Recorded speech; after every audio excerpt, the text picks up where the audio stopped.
Hey, thanks everyone for listening and watching, sharing with your family and friends, and don't forget to subscribe. Trust Me, I Know What I'm Doing is brought to you by Travelopod. For destinations like Africa, Japan, Antarctica, India, and the Northern Lights regions, start your journey with Travelopod. Visit vacation.travelopod.com. I love dogs, I love cats, and the animals that we tend to call friends. And I started thinking, well, what's the difference? What's the difference between a dog and a pig? They both want to live.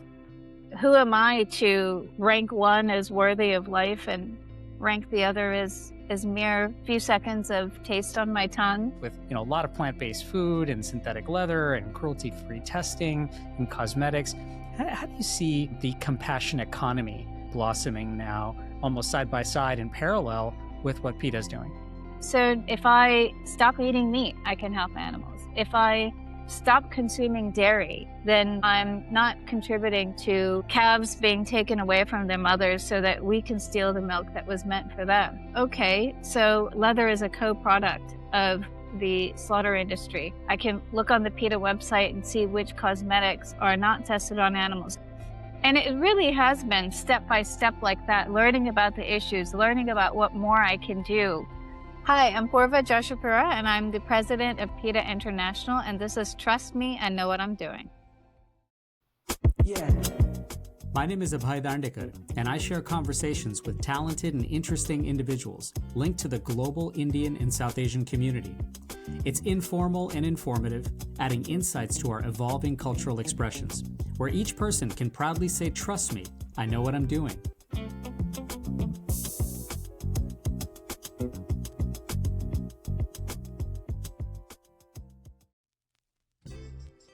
Welcome, everyone, to this episode of Trust Me, I Know What I'm Doing.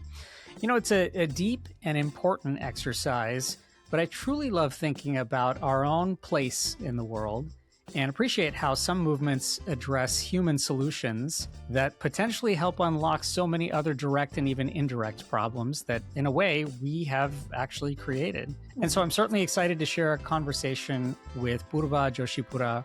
Poorva is the president of People for the Ethical Treatment of Animals, or PETA International, steering campaigns across India, the UK, Middle East, and Europe, and the US, with a staunch commitment to animal rights.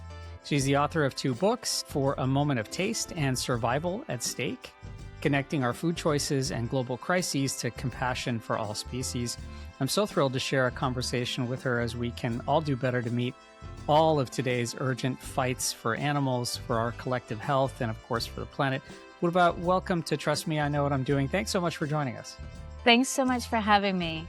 This is the time of year when so many people, I hope, are sticking to some version of their resolutions, but I have to start off and find out, are you someone who has New Year's resolutions? Is that something that at all relates to you personally or even within the context of PETA? I think it's so important to do that goal setting with oneself and to take stock as to where we're at and where we need to be. We are working to address some of the most egregious cruelties that happen to animals on the planet for all sorts of things that we don't need: food, clothing, for experimentation, entertainment. So we've come a long way. But there's a long way still to go. So we definitely have to do that exercise, not just in January, but all the time. And yes, personally speaking, I also think it's important for each one of us to do that. And I like to try to remind people that it really doesn't have to be this huge, big thing either. There's so many easy ways that we can help animals, that we can incorporate being kinder to our everyday lives. I think it's more just about being conscientious of it and doing it deliberately. And sometimes it's really just the difference between that and not thinking about it, where you can make a huge difference. I mean, as we, of course, hit that reset button sometimes and hopefully continually hit that, I mean, do you have to almost keep sort of practical guardrails and reminders for yourself about like, hey, let's stay on track here? How do you stay kind of focused in that, especially when you find yourself, perhaps, straying? Well, what keeps us on track at PETA is that we have undercover investigators who go and who, get behind the walls of the slaughterhouse or laboratories or places that these industries don't want us to see. And we're constantly being reminded of what it is that we're working toward. For instance, here in India, one of the campaigns that we're working on right now, we got footage from insiders in a laboratory. This is a facility that does, contract research work for chemicals companies, drug companies, medical device companies, and so on. It's called Polymer Biosciences. And we got footage of beagles lying in pools of blood, pigs who've been poisoned so roughly that they bleed, and wild caught monkeys who are terrified and so on like that. And this is, that's just one place. We also just recently got footage of, buffaloes being made to fight to the point that they're gashing and injuring each other. And so that really, we get those reminders all the time. I was going to say, those are reminders aplenty right there. Yeah, that's right. And so we absolutely are reminded of our mission constantly, and that we have to stay on track, and it keeps us going. But it's not just us. I mean, I invite everybody, nowadays with social media, go check out the PETA website, go check out our social media. And it's a great way, really. It sounds, like an awful thing to do, to go and look at horrendous footage. But if you need that extra boost, they say by simply not eating animals and being vegan, we can save up to 200 animals a year simply by doing Right. that. Yep. And a lot of times people need that extra motivation, extra boost. You'll be right back on track. Even in thinking about the reminders, but even for those people who may be starting on some kind of self reflection, or they're just getting into that space where they're like, boy, either what can I do? How can I remind myself? And then they meet someone like you, right? So I'm curious, and I've asked other people this before, but how do you describe yourself and your work to someone who you've met at a party or at a meeting, and share with them kind of like, look, here's who I am, and this is what I do? So I got involved with animal rights and animal protection a very long time ago as a teenager, and I used to eat meat. I used to wear leather. I bought any sort of cosmetics. I didn't really think about that at all. I just remind people that I was the same as everybody else. I am the same as everybody else. It's just that I had a friend of mine who we were teenagers, and we sat down at a mall food court. We had gone on a school field trip, sat down, and it was lunchtime, and she went to go get something vegetarian from somewhere, and I went to McDonald's to get a chicken burger. And as we sat down together, she said, "Are you really going to eat that?" And I thought, "What?" And she said, "Well, it's a chicken." And so it really just, I still ate the burger that day, but it took just her saying that to Mm. get me to start thinking about what I'm doing in a different way. I always regarded myself as somebody who loves animals. I love dogs. I love cats, and the animals that we tend to call friends. And I started thinking, well, what's the difference? What's the Hmm. difference between a dog and a pig? They both want to live. Who am I to rank one as worthy of life and rank the other as mere few seconds of taste on my tongue? So I started thinking of animals differently from there, and it just kind of grew from there. It grew gradually. I just learned, okay, so if I stop eating meat, I can help animals. If I stop consuming dairy, then I'm not contributing to calves being taken away from their mothers so that we can steal the milk that was meant for them. Okay, so leather is a co-product of the slaughter industry. I don't have to do that. I can choose not to. I can look on the PETA website and see which cosmetics are not tested on animals. And it really has been step by step like that, learning about the issues, learning about what more I can do, Mm. looking at resources like the PETA website, talking to others, because you will meet others who are like minded. That my commitment to animal protection grew, and my understanding of what else I can do has grown. And I love to invite other people to that journey. And I also like to tell them that, look, it's not about purity. I think a lot of times people, they try to go vegan or something like that, and they have an ice cream and then they think, I can't do it. And then they just go right the way back and just forget it entirely. No, forgive yourself for that little blip. Remind yourself of the fact that you are helping far more animals than you're hurting if you keep going, and then get right back on it. And soon enough, give yourself about a month. It'll just become second nature to you then. And it's not going to always feel like a big effort. But I'm not constantly, burdened by the thought of, what I can't do. Rather, it feels so much more like what I can do. I want to like anchor on that one a little Mhm. bit, because I'm imagining, of course, that this journey that you just shared, right, with sort of having a sequence of aha movements to building gradually towards now being in a leadership position within PETA, to some degree, that whether it's at a party, whether it's at a professional meeting, whether it's at the kitchen table, at a restaurant, in a shop where you're actually buying clothes or other merchandise, or for that matter thinking about even medicines and pharmaceutical Mhm. companies, at the end of the day the storytelling is still also a part of the strategy, right? For the work that you're doing, there are strategy, there's tactics, there's campaigns, investigations like you mentioned as well, and even just kind of like person to person education or large scale education. Now that you have gone from that, person who you described to being in a leadership position, is there a priority to the method of tactic or strategy in order to build this kind of movement that you've said, hey, you know what? Yes, we have to do all of these, but are there some that take more of a priority than others? First and foremost, I consider it very, very important to remind ourselves that we too are animals. We're also animals. And I spend a lot of time establishing this basic fact in my book, Survival at Stake, because we focus sometimes too much on the differences between us and other animals. But in reality, the similarities between us and other animals matter so much more.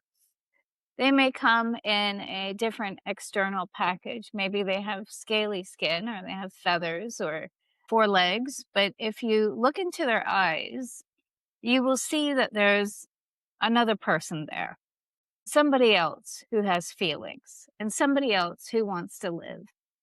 And so to start off with any campaign or anything we do, I think remembering that is so important.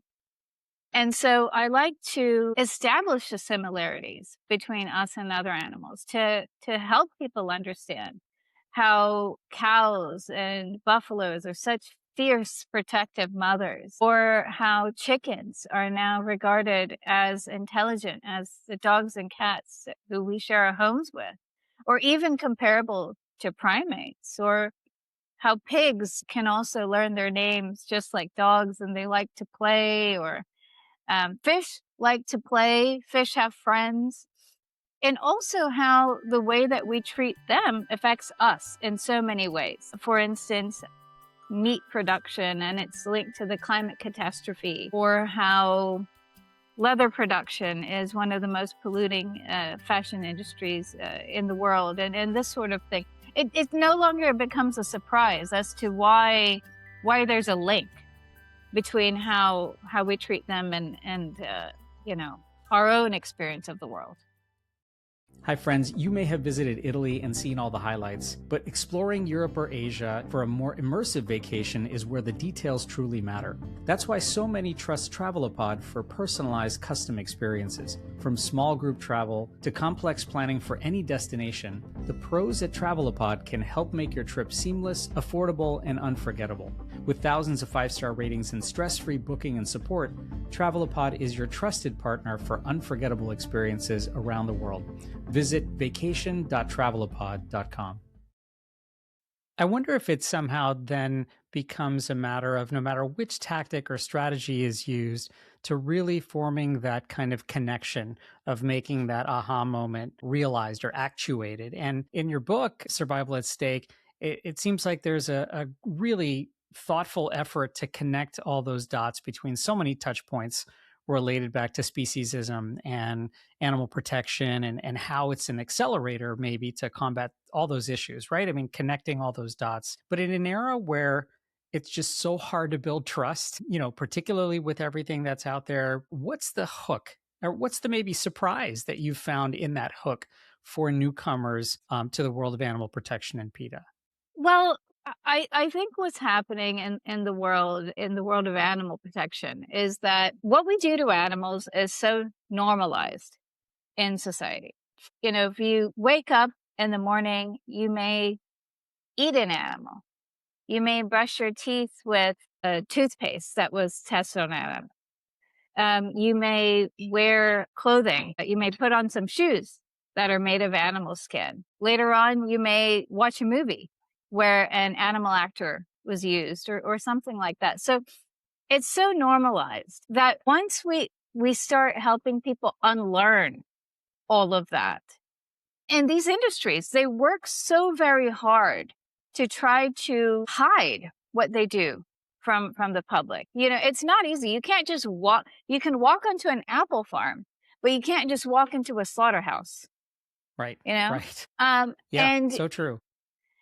we visited a greyhound race the other day, and there's an area where they're prepping the dogs. It's nearly impossible to get behind there to see what's actually going on. So there's so much hidden activity that's why our investigators are so important. That's why it's so important for us to show people and, the importance of social media, where we can just put those videos up online and have people visit and see for themselves.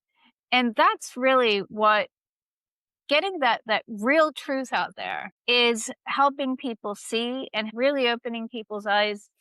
And it's that helps us look at everything that we might do in a different way. So every single one of those things I said, at every single moment, we have the choice to be cruel or to be kind.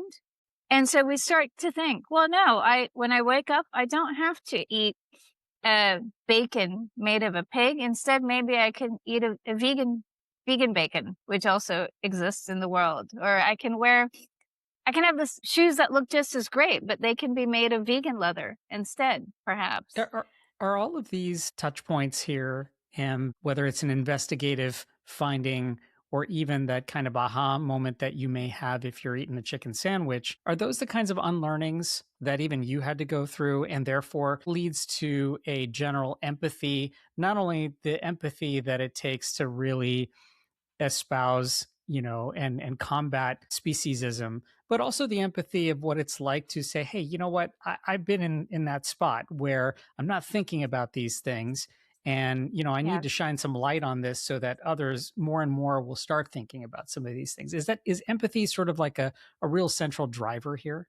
It is. And I did have to myself learn those things. It wasn't an all at once realization, which nowadays, the power of language, we can say vegan and now people understand what it means. And so maybe they connect the dots sooner than what I did. But when I was a teenager, I at least had not heard of what a vegan was. And so I started off with realizing, okay, chickens want to live and I shouldn't eat chickens because I care about their feelings. And so I started off with that, but it took me then some steps to realize, well, cows don't want to be they have their skin turned into a jacket.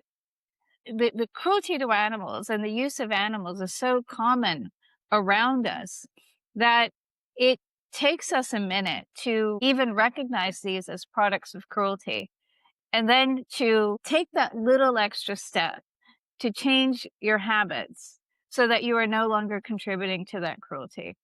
And it's often such small things. It's the difference between putting milk in your coffee and oat milk in your coffee. And quite honestly, you're going to like oat milk better anyway. But, it's really just a matter of sometimes those small things, but still those small things require us to recognize it and to consider what changes we can make. We have the resources that we didn't have when I was a teenager.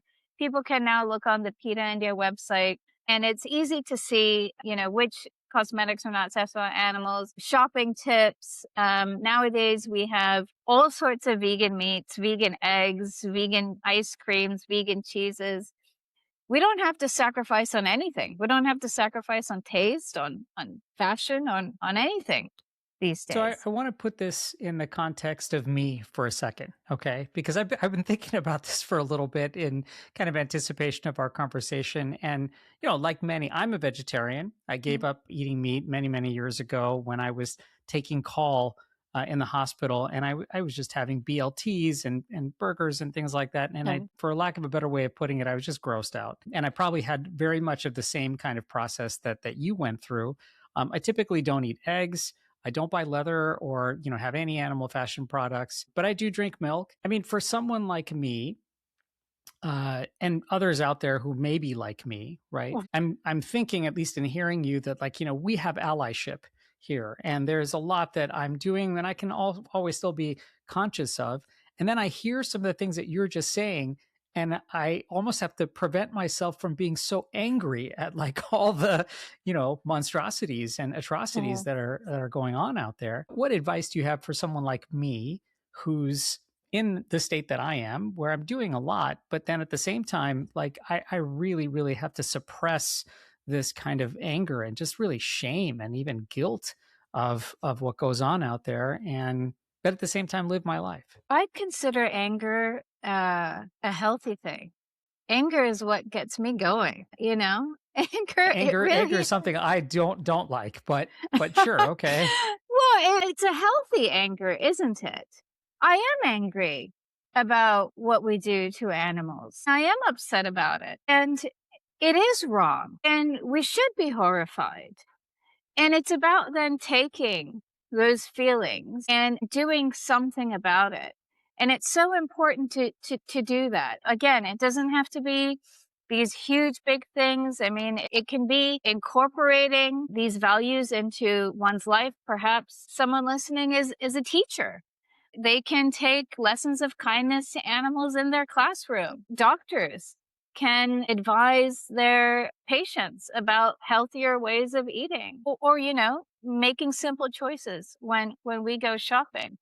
But it is that being upset about what's happening to animals, and what's happening to animals on such a large scale every year, just for animals that we don't need to eat. There's some 92 billion animals, land animals alone, who lose their lives. And when we talk about fish, up to trillions of fish, and every single one of them. And if you have a dog or a cat at home or an animal we know, there's really no difference in terms of the fear and the pain and the desire to live, and the value that each one of those individual lives had considered for themselves and their desire to live. Do you almost need that anger, that shame, that guilt to have that transformative process? I wouldn't say that I can profess to how everybody experiences this feeling, but I definitely believe that what drives us even in a positive direction is at least a recognition that there's something here that needs to change. Yeah. What we don't want to do is get into feelings of numbness or indifference or what can I do or how's it going to make a difference or any of those things, because we are making such huge differences, and we can make such a huge difference individually. As I mentioned before, simply by not eating animals, by going vegan, each one of us can save the lives of up to 200 animals a year. From a climate perspective, by going vegan, we can reduce our individual carbon footprint from food by up to 73%.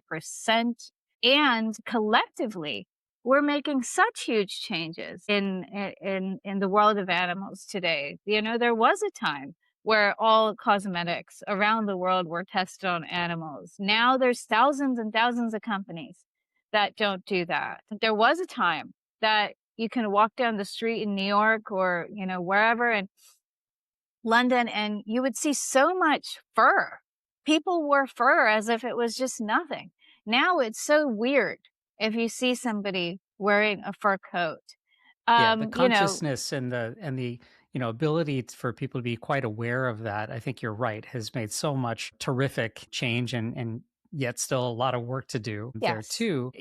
You're speaking to us from India, and of course, just the cultural practices around the world, but certainly in India, can involve animals in ways that are traditional yet suspect and controversial. Hmm. So, how do you, in a way, being of someone of Indian descent, how do you Hmm. balance that idea of kind of harmonizing cultural heritage with also the responsibility and the ethics and the standards that you've outlined in PETA?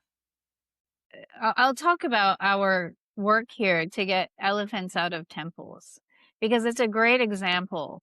Elephants who are used in temples in India, they are often stolen from the jungles, separated from their mothers when they're babies, not just for temples, but for any captive use of elephants, beaten until they start obeying commands or until they stop losing hope. And then oftentimes a temple will just have one elephant. It's often a female elephant. Female elephants in nature would live with their family, a multi-generational herd. But at temples, they often spend their entire lives, and they live decades, chained to the floor. These elephants then start losing their minds. Many of them attack devotees or their own mahouts, killing them. And yet, because of tradition, temples have sometimes felt, even where they recognize the cruelty, that they have to do it, almost that they have to use these animals. And so we were realizing that we needed to come up with something that allows for those traditions to continue, and thereby allows us to relieve these animals from suffering. And so we came up with a win-win solution of creating mechanical elephants. And these things are so realistic looking. I mean, if you saw one, you would not know that it's not a real elephant because they move and their skin is the same as an elephant. And it took us a while to get the first temple to agree because it is still a novel concept. But now over 20 temples in India use mechanical elephants. We just launched one at ISKCON in Navi Mumbai. Hema Malini was there. She's a devotee of that temple. And it was such a beautiful, beautiful ceremony. And I feel it allows temples to regain or kind of get back to the root of the compassion that they're really trying to spread in the community. But there's also been a ripple effect to us introducing the mechanical elephants in temples. You know, temples are where people go to understand how they should live their lives. Mm. And so by having these symbols of compassion for animals at the temples themselves, and having the temple priests talk about why they're using a mechanical elephant instead of a real elephant, we're seeing this awareness growing in the local community about animals as a whole. And that's not something that we had really even thought about or anticipated, but it is something that is happening, and it's very beautiful to see. Which is so terrific. I mean, because the tethers of that are so far and wide reaching. The impact of that, obviously, learning more about how this can translate to so many other aspects of everyone's lives.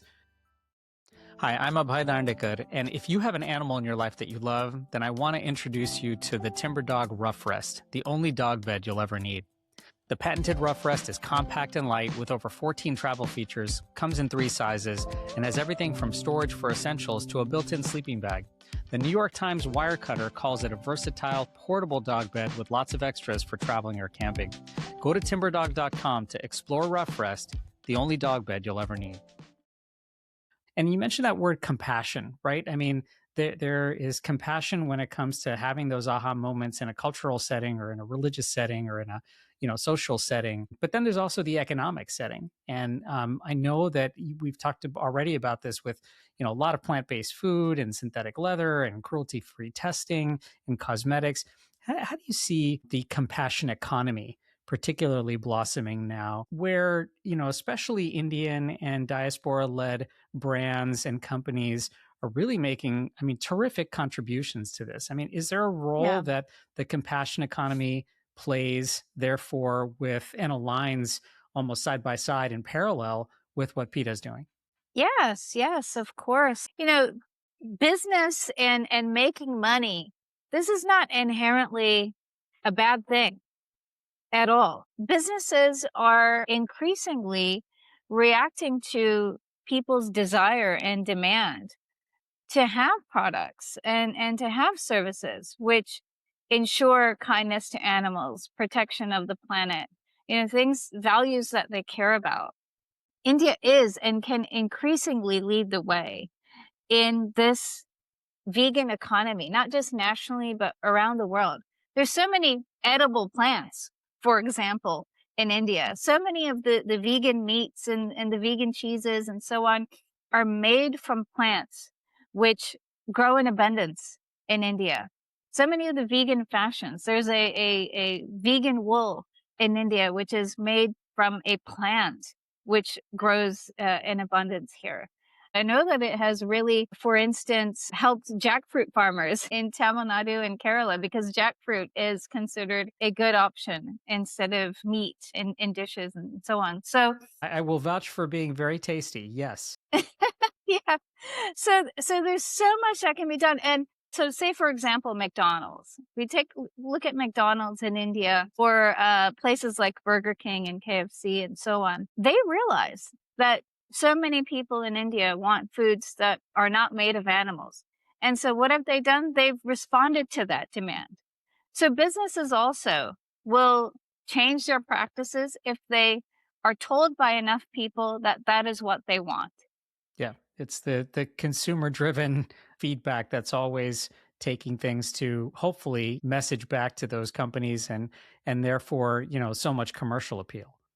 That's right. And, words like profit and business and corporations and all of those start taking a nasty turn only when they're contributing to something which is harmful and cruel. But it doesn't have to be that way. I want to ask you about something that we're not all completely familiar with, and yet some in the business world and the tech world are becoming way too familiar with, and it's pervading into every aspect of our lives. But how do you think AI and tech are playing a role, particularly in advancing PETA's work? Hugely, hugely. I think we're like everybody. We're still learning how we can increasingly use AI and tech to advance the animal rights movement. It is a major interest of mine personally. Some of the ways that we're already using AI and tech is through spoke about our mechanical elephant initiative in temples. We also have a talking mechanical elephant robot who now goes into schools, and her name is Ellie, and she talks to children about her experience in the circus and how she was taken away from her mother and taken to a sanctuary. And I see the difference between if a person was telling the kids the same story, but when they see a robot that's the size of an elephant talking to them about this. It just has a completely different effect. So we're starting to use robotics, for example, in education. We have AI powered experiences that we take to colleges and universities. There's one right now that we're taking into universities where there's a it sounds strange, but there's an alien, and you're supposed to convince the alien that you're kind to animals. And it's through your answers that you're able to get out of the clutches of the alien. So there's all sorts of Kind of really putting it in our basket, right? yeah, yeah. So there's all sorts of ways, and I believe down the line, one of the things that I would love, you always hear people say you hear people call animals voiceless. They're not really. They're talking all the time, and they're really telling us how they feel in the language that they're able to use, and it's just whether or not we're listening. But down the line, I believe we will be able to take those sounds, and that this kind of work is already starting to happen, where we will know this is a distress call. This is the animal saying they're scared. This is the animal saying, "Get me out of here," or whatever. So even though we can still understand, that an animal is scared, or that it, make things even clearer for us, I believe is one of the areas where we can benefit from AI and tech as this Yeah. goes on. I mean, certainly being accelerators of that and great sort of tools for us to use. And again, it goes back to building that empathy. I know that, in hearing all of this and in even thinking about this myself, as someone who definitely aligns so closely with all the things that you're saying, I know that many around you and PETA will probably also point to controversies or practices that for them may not necessarily make a whole lot of sense. And whether that's like the campaign styles or sort of like the ability to share deeply disturbing kinds of images, or for that matter, the kinds of even visual or in person tactics that are shared to communicate some of these ideas, Yeah. or even some of the shelter practices where, people Mhm. will talk about euthanasia and Mhm. things like that.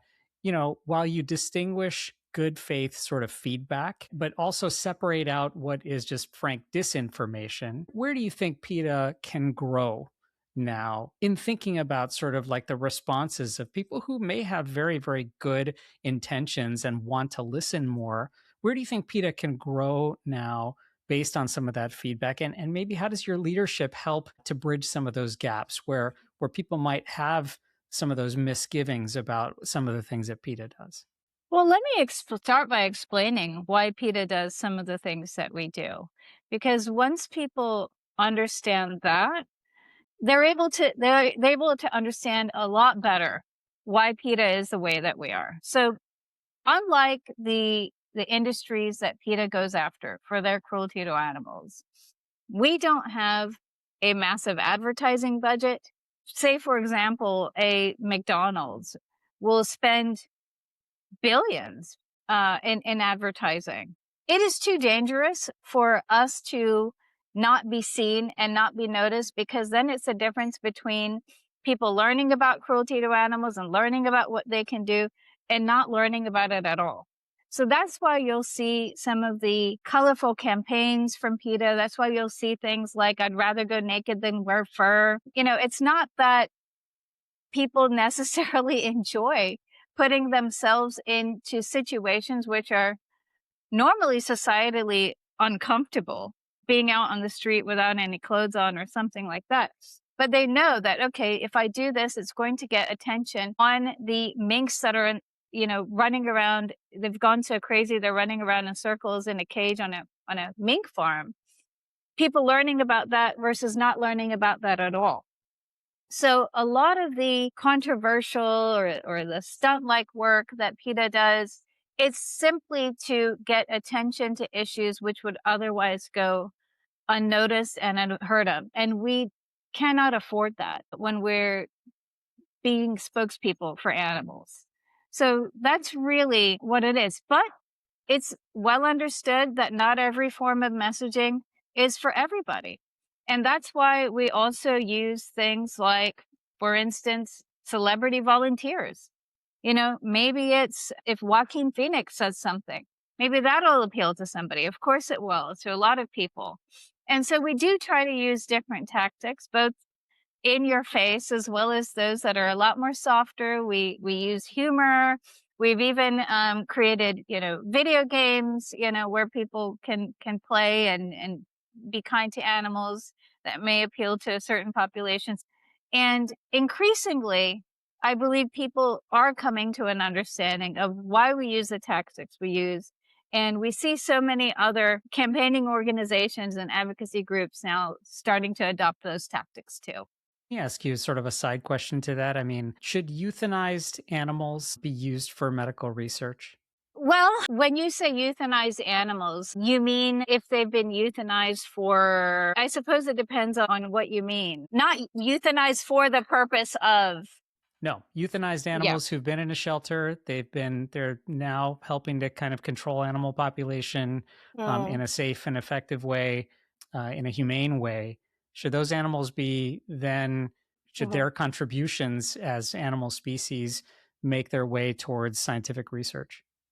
So there's two things. Well, so there's something, for example, with vet schools. It's called a World Body Program, and where they use animals who have been humanely obtained to teach vet students different procedures on animals. And how those animals are sourced is very important to determine whether it's a humane source or whether it's not a humane source. Definitely don't want animals who've been deliberately killed for the purpose or have been killed because of some other reason that is unethical. And so that sourcing has to be really managed. And as long as it is a humane source, for example, if animals who have been euthanized by a veterinarian because they were sick and that they were at the end of their life and they needed to be euthanized, that's a very different source than, say, an animal from a slaughterhouse. And so there are programs where it is managed and ensured that the animals comes from a good source. When you talk about euthanasia, however, animal shelters, I would rather we get to a point in society where that is not happening. Because the reason why it's happening is because dogs and cats are sold. They're sold by breeders. They're still sold by pet stores. This is happening all over the world. They're sold to anyone willing to buy them. Doesn't matter if that person has thought about whether they're going to be able to commit to this animal for the next 15 or 20 years, whether they've thought about all of the responsibilities that come with having a dog or cat at home. So oftentimes what happens is that these people, they haven't thought about it. They bring in this animal as if the animal is a toy or a status symbol or something else. And then those animals are abandoned by the millions at animal shelters. It's not the animal shelter's fault that they then have to decide how to deal with such an influx of really millions and millions of dogs and cats.